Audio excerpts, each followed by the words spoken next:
part of the Press Play Podcast Network.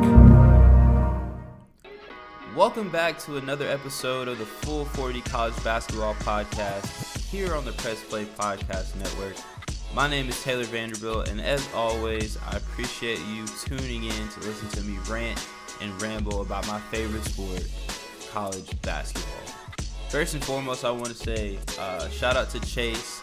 If you guys listened to the quick episode that we had last week, he let everybody know I will now be releasing the Full 40 College Basketball Podcast here on the Cavs on the Break channel. So for you guys that are already subscribed, you don't have to do anything else different. Just hop on, listen, it'll come to your phone, just like Cavs on the Break. So as I say, we talk about college basketball on the show, but today we're going to switch it up. On today's show, we're going to dive into the NBA draft. To be more exact, we're going to discuss the 14 lottery picks. I'm going to give you who I think is going where and why. So without further ado, let's get into it.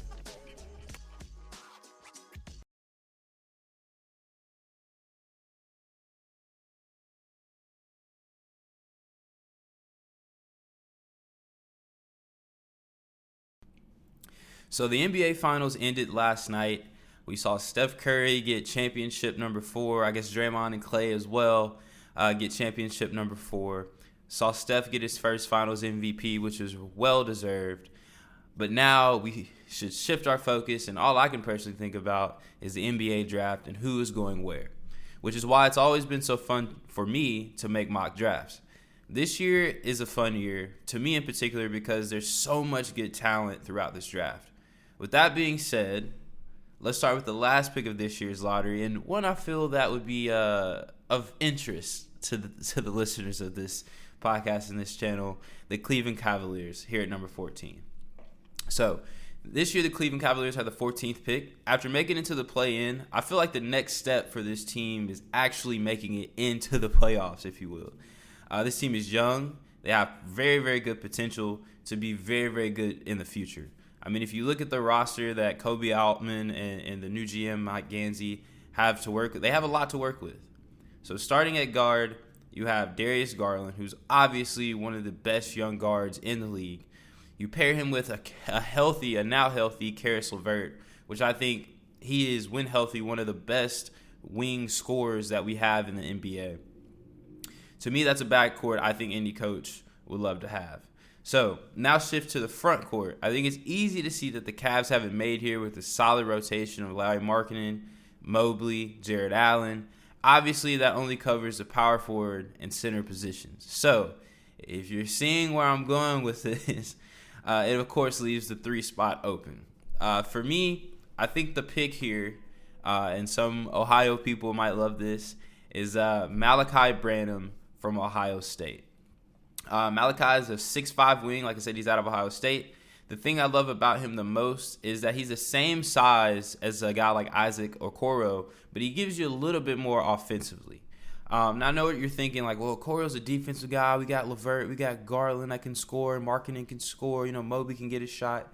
And that's all well and good, but you always want more wings that can score, especially in the NBA. So, and the one thing I love about Malachi is that he also has proved to be a strong and somewhat aggressive defender while in college. So I think when you pair that mindset of wanting to play defense with NBA coaching and the fact that he's athletic enough to guard pretty much, I would say, any guard position into the small forward area. I think he'll fit perfectly with their young core, and he'll be a great pickup. Someone who can give him some scoring from places that isn't, the normal Garland, LeVert, Mobley, Allen type of deal. So with that being said, let's move on to pick number 13. And that is the Charlotte Hornets. So at pick 13, we have the Charlotte Hornets, who, just like the Cavs, have a very, very solid young core. For starters, you, of course, have LaMelo Ball, who has blossomed way more than I think most thought he would. And granted, he was the number 2 pick, so while we kind of, I guess, should have expected it, I still think he's exceeded expectations at this point during his time in the NBA. Looking at the rest of the roster, you have Terry Rozier, of course, at the 2 guard spot. So that gives you a nice little electric backcourt. And I love that any given time, LaMelo can go off or Terry can go off, and the other one kind of just supplements the other. So I think they've done a really good job of figuring that tandem out there in Charlotte. On top of this, the Hornets have a plethora of wings, like a plethora. So you have Kelly Oubre, Jaden McDaniels, even down to like Miles Bridges and PJ Washington, who I kind of consider in that tweener wing, stretch four, small stretch four kind of area, if you will. So that essentially just leaves for me the center spot, and that's personally where I think they should improve. I mean, you have Miles Plumlee, you have Montrezl Harrell is going through some legal troubles right now. Mason Plumlee. I said Miles Plumlee, but you have Mason Plumlee, and you're going through some stuff with Harrell. So the center position is kind of wide open, and that's why I think the pick for me here at 13 is Mark Williams out of Duke. With Mark Williams, you get a guy who's 7 foot with a wingspan of 7'7", so he's protecting the rim. He's also very athletic and can rim run with the best of them, and I, as a Duke fan, I noticed that, and I'm not giving this pick because I'm a Duke fan, I just want to clarify. But I think he'd be a really good fit. He rim runs. LaMelo could have someone to outlet to. He'd be, it's a perfect fit for me. And then on top of that, as we mentioned before, he can defend the rim. He was one of the best defensive bigs in the nation last year. And I just think that would go a long way with this young Charlotte team. And the thing I think for me, the most important part, of this whole Mark Williams thing, is that he's developing a jumper. He has nice soft touch. He was a 70+% free throw shooter his last year in college, which is remarkable for someone that tall. His touch is nice. They showed in his pre-draft workouts him hitting threes and things of that nature. So definitely like Mark Williams here at 13. So here, next up at 12, we have the first of 2 picks here for the Oklahoma City Thunder. Obviously, they have the number 2 pick, and we'll get into that later. But I think this pick could be just as fruitful for them as that one. The Thunder obviously are clearly rebuilding, but Sam Presti is one of the best GMs in the NBA, and you can see that he's really starting to round this team into the shape and form that he really wants. Obviously, the key piece of all this is Shai Gilgeous-Alexander, who is a tremendous, two-way, versatile PG. All-star games in his future, in my opinion. I personally think he's my favorite point guard of this kind of new generation of guys to watch. I think he can do it all. Him and DeJounte Murray are very similar in some ways. I think Shai can shoot a little better. But I love both of their games, but Shai's particularly. So you have him, and then you add in the likes of Josh Giddey, who really surprised me. I love overseas players, but I didn't know enough about Josh Giddey to, get the hype, if you will. But he certainly surprised me with how his game translated to the NBA. And I think also you throw in Lou Dort as well, who can give you scoring and defense. They aren't far away from having a good, a solid young core that can really start to make some waves. So to me, the biggest need for OKC in this draft is their front court. I think they'll address it early, of course. We'll get into that later. But I also think they'll double down on it here by going with Jeremy Sochan out of Baylor. At 6'9", I think Sochan would fit perfectly here in that power forward spot. He has the athletic ability to guard all 5 positions, so it gives you some flexibility of how you can kind of use him and move him around. But I think the thing I like about him the most is that he's somewhat raw offensively. But he's shown the ability to create off the dribble. He's shown, he can shoot somewhat from the perimeter, and he has playmaking ability. So in my opinion, I think those are all skills that, being in college, you can't really exercise as much as you'd like, just simply because of you're in the offense, it's structured, things of that nature. But I believe that I truly believe that in the event that he does and is able to, hone in those skills, that's going to be crazy with him at the 4, Shai at the 1. You have essentially 3 with the guy we're going to talk about later, 4 playmakers on the floor at any given position. I guess you could throw Lou Dort in there because he can, create for himself. So to me, that makes that 5 a really interesting 5 that they can grow together. Coming in at pick 11, we have none other than the New York Knicks. This team, in my opinion, should be reconstructed entirely, but this isn't 2K, and that's obviously easier said than done. But you have to start somewhere, and I believe hitting on this pick obviously would be a step in the right direction. The Knicks have some solid pieces, but also I feel like they have a lot of questions. Is Mitchell Robinson coming back? Is Julius Randle going to be traded? Where are we going? What is the direction of this team? And I don't think you can really, decide that until you figure that out. And honestly, to me, that's why it made it tough to find the right guy for this spot. I mean, if you look at the roster, clearly the young talent is there. I mean, they have Quickly, they have Barrett. If you want to even throw in Obi Toppin and Cam Reddish and Quentin Grimes, who all showed flashes at times. With that said, I think where the most need here is on this team is at the PG position. I don't think the Knicks have a true point guard. As we know, the Kemba experiment didn't go as planned. So that leaves the Knicks with really no true point guard. Like no guy who's going to get you in your offense and get you settled and all that kind of stuff. I mean, sure you have Alec Burks and sure you have Julius Randle. But do you really, they can get you in the sets, but is that really who you want running your team? Is that your primary ball handler? Is Julius Randle? I personally don't. I wouldn't want that. And not saying that they're bad players. It's just I would prefer to have someone to get them into their spots instead of making them work so hard. So for me, I think the pick here is Johnny Davis from Wisconsin. Davis gives you a solid two-way skill set at the point guard or shooting guard position if you want to say like run quickly at the point guard, which is something I can see. Of course, we were privy to his scoring in college and his ability to get to the rim and score in the mid-range. He's not the best outside shooter, but I think in time you can improve on that. But the kicker for me is on the other end. His defense is solid. He's an athletic guard with good length. He can guard multiple guard positions, and he can take he can take whoever the best guard is that night. And I think, when you add those together, that's a perfect complement to RJ and or Quickly in the backcourt. To me, Johnny Davis is the fit here at 11 for the Knicks. Coming in at number 10, we are now here in the top 10. And at 10, we have the Washington Wizards. Now, this is a pick I find interesting strictly just based on their roster. Again, kind of like the Knicks, it was really hard for me to, for different reasons, to figure out what I wanted to do here. But as everyone knows, the main man in DC is Bradley Beal.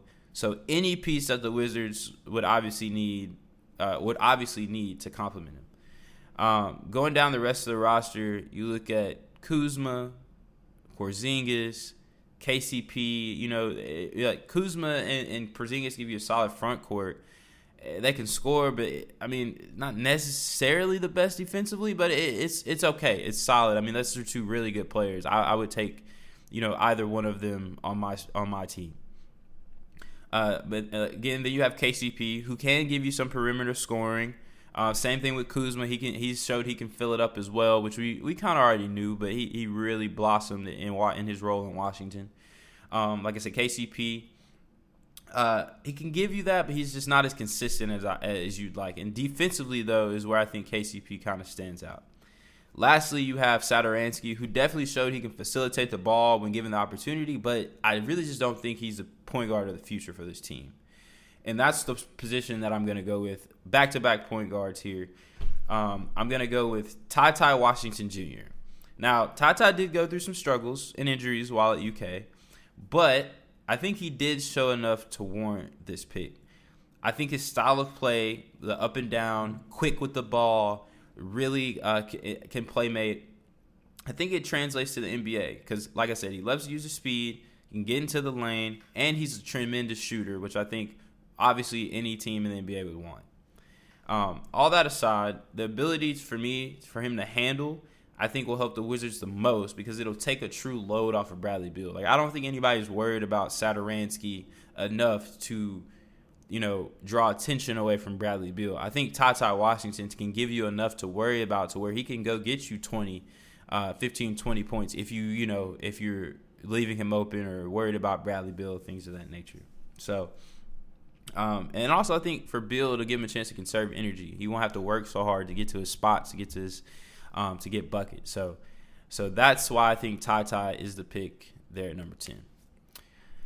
Moving on to the 9th pick, which is the San Antonio Spurs. Now, the Spurs, it's not, they're not used to being in this position. So it's always interesting to see how their front office, navigates the draft. And their roster is really interesting to me. I know I've said that about a lot of these rosters, but there are a lot of interesting rosters out there, guys. But for starters, we of course know about DeJounte Murray. I talked about him a little bit earlier when I was talking about Shea. DeJounte is probably one of my favorite point guards to watch because he can literally do it all. He can pass, he can shoot, he can score. And granted, he's not the best shooter, and he's maybe not the best overall scorer, but he can get you buckets when needed. He can get to the bucket. On the other side of the floor, he gives you defense as well. And then you add to that Jakob Poeltl, who may or may not be there. I feel like I see him going back. He's a free agent after next season, I believe. So but I feel like I see him going back into the Spurs. He played well for them this past year, basically averaging a 13 and 9, essentially a double-double for the majority of the season that he was playing. So that's great.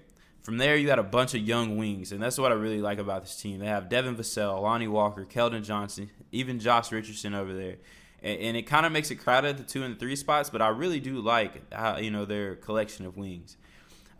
So with that being said, the area on this team I think they can improve is the four spot. The 4th spot. I was thinking about the guy I'm about to discuss, and that's Dougie McBuckets. And he's good, and that's who's kind of playing the 4 for him. But I definitely think why not get younger and possibly better if you can. And that's why I think the 9th pick will be, and I hope I'm saying this right, I listened to some pronunciations, Ousmane Dieng out of New Zealand. He's the pick here for me. At 6'10", I just think his ability to be able to take you off the dribble and play make is a coach's dream in the NBA. Like, think about the guys at the top of this draft board. Jabari Smith, 6'10", can play make. Paolo, 6'10", Chet, 7 foot. So big guys, big guards, if you will, or not necessarily guards, but big 4s who can have guard skills is definitely a plus in today's NBA. Not to mention he has the length and fluidity to guard, to me, at least 4 out of 5 positions effectively.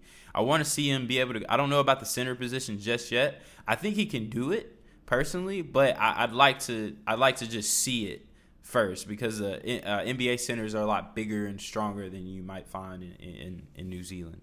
But I guess the biggest thing for me with him is just developing a more consistent jump shot. If he can do that, I really do think the Spurs will definitely be an interesting team to look out for here in the future. Now, coming in at the 8th pick in this year's draft is the most surprising team from last year's playoffs, the New Orleans Pelicans. The Pelicans have a chance to really accelerate their timeline and go to the next level next season. If you look at their roster as it's presently constructed, they really should be able to compete with anybody when they're healthy. I think Brandon Ingram took a huge step this past season as both a scorer and a facilitator. Not to mention the addition of CJ McCollum, I think has given this team a huge lift and a true vet presence that's like a – not necessarily – I mean, to me, CJ is a star. He might not be the superstar. People got the tiers. But he's a true vet star presence that I would love to have on my team. And not to mention, he can score in bunches. He can play make. You can run your offense. With all that being said, of course, we can't forget about the elephant in the room, or should I say the superhuman in the room, that is Zion Williamson, returning after a full year off in what is going to seem to be, from what I can see, a healthy summer. And then when you add that to this roster, also has guys like Herb Jones and Jonas Valanciunas, Larry Nance, Devontae Graham. So it's built to win now. Jose Alvarado came out of nowhere, built to win now. So For me, the one thing that I think the Pelicans are missing is that they can't really shoot it from outside. They ranked 28th last year in three-point shooting, which is just bad, especially in a league where shooting is the thing. So this is why I personally love AJ Griffin to go here at 8. I know this is kind of a different spot. In some of the mock drafts that I studied and looked at, not a lot of people had him going here, and I thought that was kind of interesting. But I think he fits here well. I think AJ can give the Pelicans an elite shooter that also possesses the length and the tools to be good on the defensive end. Again, Duke fan, had a chance to watch him a lot. I think the only thing about AJ on the defensive end, his feet are a little slow, and he kind of relaxes at times, if you will. But with that being said, those are things I feel like that can be improved on and fixed. So my favorite part of his game is something that he really didn't even show, and this is the part that I think makes it an interesting pick for the Pelicans, is that he's a very good playmaker and shot creator, especially for himself. He can get to his spots. His footwork's incredible. He just didn't have, I guess, a big enough opportunity to show that at Duke, just because obviously you have Paolo, Trevor Keels, all these guys, and he started off the year basically injured. So, and then he went through like a COVID bout. So it was just a lot for him. So I think here at 8, I would go with AJ Griffin, and I think he'd be an amazing pickup for the New Orleans Pelicans.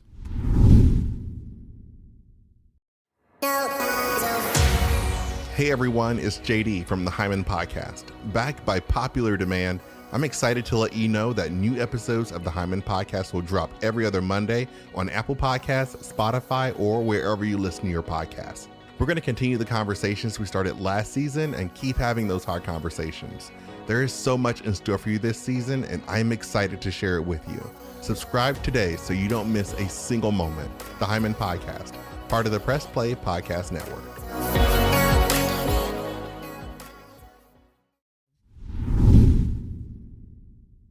Now, at pick number 7, we have the Portland Trail Blazers. The Blazers are coming off a season in which Dame barely played and CJ was traded away. So this team is pretty interesting. And they're interesting because I can't tell if they're trying to rebuild or contend. As I previously mentioned, Dame will be back this year, so that's a plus. You also have guys like Anthony Simons that took advantage of Dame being out and made huge strides in his game. I really didn't see him turning into the player that he turned into, but it's awesome to watch. He's a great player. I had a chance to watch him in person, and he is flat out amazing. Also, you have guys like Yusuf Nurkic and Josh Hart, who are, I think, obviously two key pieces of the rotation and should help Dame take some of the load off going forward. But overall, I think the Trailblazers need to figure out their vision. What are they doing? Where are they going? In my opinion, it doesn't seem like Dame's leaving, so I think they should just get pieces to complement him and start really making a push to go for, like, obviously a championship. In this draft, to me, that piece is Dyson Daniels. Now, Daniels is a guy who a lot of people may not know about because he is from overseas and he played in the G League for the G League Ignite team. But to me, Dyson Daniels is the pick. He's a big guard at 6'6". Offensively, he can handle the ball. He's a great playmaker. Not the best shooter. He can make the shot, but you're not looking for him to shoot, 5 to 10 threes a game like you are from Dame or something. So to me, though, I think the most helpful attribute that he'll have is his defensive prowess. I mean, again, he's a big guard, 6'6". He can. With that size and frame, I think he can guard at least 1 through 3 if need be, effectively. And the fact that he plays hard and aggressive too is something I've watched him in the G League a couple games, and he plays so hard and aggressive, and he's already guarded these guys at a pro level. So I think that, to me, is why I think the pick here at 7 should be Dyson Daniels. Moving on to the 6th pick. We have another team with a somewhat confusing vision, and that is the Indiana Pacers. The Pacers made some moves last season, getting rid of Sabonis and bringing in Tyrese Halliburton and Buddy Hield, which I think are two lovely pickups for them. rounding out that roster, you have Malcolm Brogdon, who I think has been very, very steady and solid at the point guard position when he's been healthy. You then, of course, have Miles Turner, who is in trade talks every single day. Honestly, you could throw Buddy Hield into that category as well. It's honestly just quite funny to me. Not to mention you have these guys plus Chris Duarte, who creates a solid group of young pieces for the Pacers. Now, with that being said, to me, I really just think Pacers should just go best available here. I don't really see a not necessarily a need, but a perfect match for what they need. So, in perfect NBA fashion, what do you do when you can't find a perfect match? You of course just take a wing. So, this is why I personally like Benedict Mathurin here.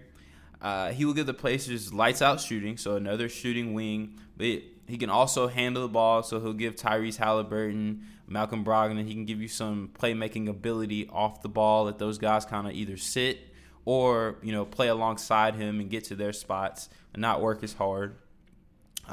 He's also a strong finisher as well. Seen him dunk on people, all kind of stuff. So definitely very strong and athletic. The key here is if he can play defense on a regular basis, I think this is a really solid pickup for Indiana. And like I said, I feel like they're definitely in that stage where it's like, teams rebuild and they start from scratch and they get to that mid-tier level of rebuilding, I guess, in that middle stage. I think that's where they're at. They're not contending, but they're also not, trying to lose games. So, solid pick there for Indiana at 6. Now we enter the top 5. And with the 5th pick, we have the Detroit Pistons. Now, this team is loaded with young talent who loves to compete. And that's my favorite part of this roster because any young guy that steps in here will feed off that culture. Looking at their roster, you, of course, start with Cade Cunningham. As a rookie, 17, 5-5. And you could definitely tell he got his footing as the year went on. Moving down the roster, you have Sadiq Bey, who showed flashes of greatness, including a 50-burger last year. The Pistons also have a solid young rotation of players like Isaiah Stewart, Marvin Bagley, Killian Hayes, Frank Jackson. I could name, keep going. But right now, I think the biggest question about this roster is whether they will trade Jeremy Grant. I personally think they will, which is why I think the pick here is very simple. Keegan Murray out of Iowa. At 6'8", Murray is the same exact size, I believe, as Jeremy Grant. I believe Jeremy Grant's 6'8" as well. But he's a very solid defender who can use his brain and his length to get to his spots where his maybe lack of athleticism, if you will, not great explosion, he doesn't have great explosion athleticism, but his brain and his length, his IQ helps him get to spots and be solid on the defensive end. Offensively, he's very, very skilled, and we saw that over the course of last season, especially in the tournament. And personally, the reason I love him in this spot is because he's older. He kind of gives me that Malcolm Brogdon feel, if you will. Like Malcolm Brogdon plays like that old school game. And I'm not saying Keegan Murray has like an old school game, but it's just more thought through, slow, methodical. They're not trying to do all the shake and bake. It's just like, how can we get the ball in the bucket? And that's why I personally I like that. He's older because he's polished, if you will. Or not necessarily fully polished. He's 22 still, but he's polished enough. So at the 5th pick, I'm going with Keegan Murray from Iowa. Now, at number 4, we have quite possibly the most frustrating franchise in all of sports. Yeah, you guessed it, the Sacramento Kings. The Kings are clearly in win now mode, but I feel like only they believe that. No one else, I feel like, believes the Kings are in win now mode in terms of, like, they can actually win now. When you look at their roster, they definitely have some talented guys, but I just really don't see the direction they're going. I mean, for starters, they made a mind-boggling trade for Sabonis because they, again, believe they're in win-now mode, which it's not a bad trade. I just don't understand why you trade someone who actually wanted to be in Sacramento like Tyrese Halliburton. That just doesn't really make sense to me. Now, their backcourt is kind of crowded. It has Fox and Mitchell. DiVincenzo, I guess you can even say, is part of that backcourt. It's, add to the fact that when you traded away Halliburton, Fox's production shot up. So it makes it kind of hard for me to see them drafting another guard here, right? Now, with that being said, I do think the Kings should just go best available here because they need all the help and assets they can get. And if you're in win now mode, you kind of want assets, not even necessarily to play, but you can trade away, get better players, more picks, whatever you may need. So that's why I'm going with Jaden Ivey here in the 4th spot to go to the Kings. I mean, obviously, Ivey flat out scorer. He can get a shot off anytime he wants. Whether it's driving to the bucket, pulling up for 3, you always have confidence that when the ball leaves his hand, it's going in. Now, I don't think the thing that I like about him, if he is to be drafted by the Kings and stay with the Kings, is he's not just a one-dimensional guy. Obviously, he possesses the ability for playmaking. We kind of saw that in the tournament a little bit when he was not necessarily forced, but he was playing point guard and was more on the ball. But the biggest thing to me overall is just his athletic ability. I think he reminds me somewhat of like a Ja or Russell Westbrook, maybe not as explosive, but he's just as athletic. I think this, honestly, all that package together could make him a very solid defender at the next level as well. So the Kings, I don't think they would miss if they picked Jaden Ivey. Whether they wanted to trade him or keep him, I don't think they'd miss with him. Now we're into the fun part. You know the 3 names that we're about to discuss. You've heard them all year long. But where are they going to go? How are they going to fall? Well, let's start with pick 3, and that is the Houston Rockets. So, as I said, we're at the coveted top 3. It's the Houston Rockets. By far my favorite roster in the NBA right now. With all the young talent they have, honestly, the 2K GM in me is salivating over this franchise that I'm about to start. But for starters, I mean, obviously you have the dynamic backcourt in Jalen Green and Kevin Porter Jr. They may struggle at times on defense, but they more than make up for it by filling it up on the offensive end of the floor. And not to mention Jalen Green, obviously he's a very athletic guard, but he's really starting to take pride in playing defense as well. And I think that'll honestly just go through the team. I think eventually all those guys will really want to turn it up a notch. Moving down the roster, you have guys like Kenyon Martin Jr. and Jayshawn Tate, who have turned into solid role players for him. This past week, we saw Christian Wood get dealt to Dallas, which paves the way for one of my favorite players in the NBA to step in that center spot. And that's my boy Sengun. I think he'll take a step this year after kind of acclimating himself to the NBA, getting used to it. I mean, he played pro over in Turkey, so he's been playing professionally for a good little bit. But I think that obviously the NBA is different, so acclimating to it and getting used to it, I think he'll show out. So that leaves one spot open, and it's on the front line.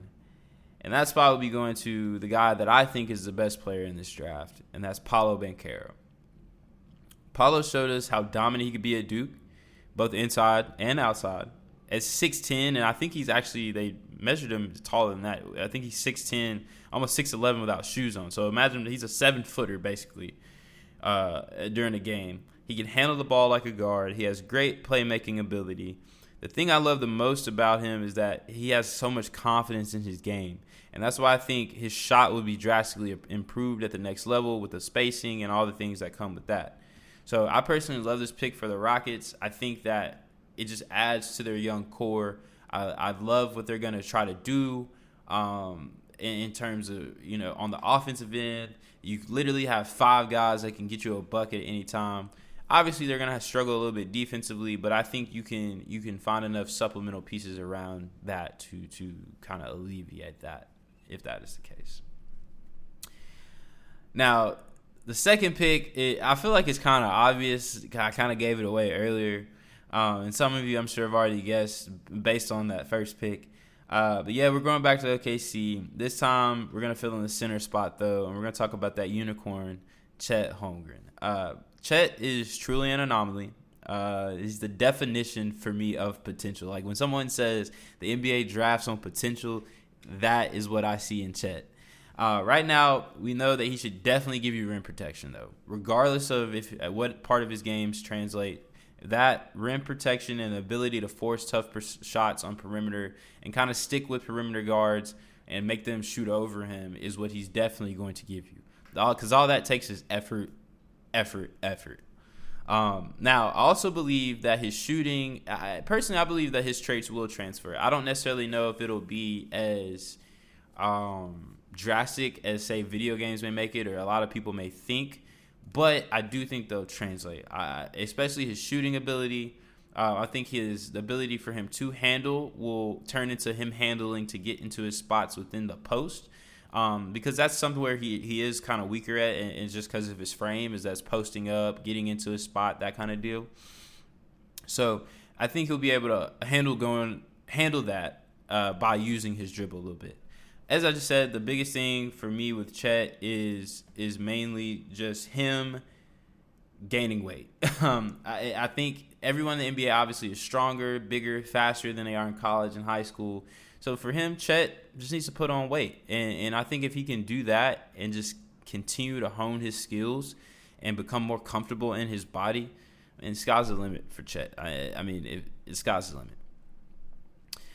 So to round out my NBA mock draft, we will finish with a team with the number 1 pick, and that is the Orlando Magic. Orlando is another team with a crazy stable of young talent. From Cole Anthony to Jalen Suggs to Wendell Carter, Chuma Okeke, the Magic have done a good job at grabbing talented players. It just hasn't translated to wins yet, mainly because they're young, still developing, all that jazz. So, personally, I think they're going to turn it around here soon. At least I hope. It's the Magic. You never know. But it's clear to me, though, that the pick here will probably be Jabari Smith Jr. And that makes perfect sense to me. Jabari is an NBA-ready wing right now, like today. He was an NBA-ready wing when he left high school, personally. But obviously, the years at Auburn help.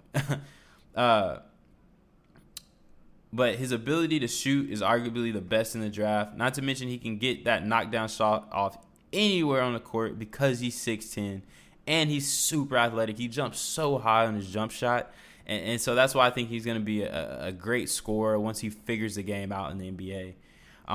The thing I like most about him, though, as you can see, it's probably a trend, is he loves to win, which for me is code for the man plays defense. Again, at 6'10", he can guard every single position on the floor. I think if the Magic can develop him alongside that young core, that they're going to be dangerous in a few years. They would remind me of kind of like the Thunder, if you will, when they had Harden, KD, and Westbrook, and Ibaka, and Jeff Green, and not in the fact that they're that talented, but in the fact that all of that young talent was in one spot at one time, growing together. Even Steven Adams, you throw him in there, growing together. And so I think if the Magic can do that, they have enough pieces where it'll be successful. So that is the show for today. Again, thank you for tuning in to listen to me rant and ramble about, I guess, NBA basketball today with some college players. So, again, thank you. I hope you like my mock draft. If not, please shout me out on Twitter. Tell me what I did wrong. Tell me who's in the wrong spot and why. Especially you Cleveland fans, if you think I got the 14th pick wrong, please let me know. I'd love to hear your thoughts. So, without further ado, I'm signing off. This is the Full 40 College Basketball Podcast here on Press Play Podcast Networks. Thank you for listening. Peace.